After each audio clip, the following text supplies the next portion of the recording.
পদ্ম গাছের মাটি তৈরির সর্বাধুনিক কার্যকরী এবং সংক্ষিপ্ত পদ্ধতি।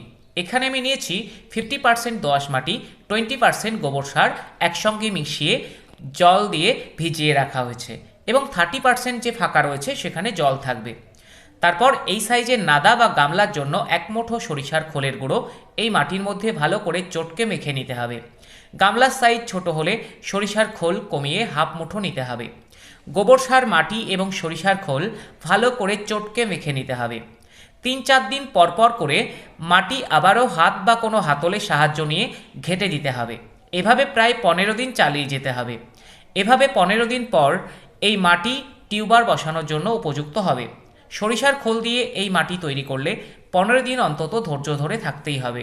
এভাবে মাটি তৈরি করলে কারেন্ট টিউবার বসানো যাবে না, মানে দিনের দিন টিউবার বসানো যাবে না, নইলে টিউবার ড্যামেজ হওয়ার চান্স থাকবে। সরিষার খোলে ঝাঁজ থাকে, তাই জন্যই 15 দিন অপেক্ষা করতে হয়। যাই হোক, ভিডিওর সঙ্গে থাকার জন্য ধন্যবাদ।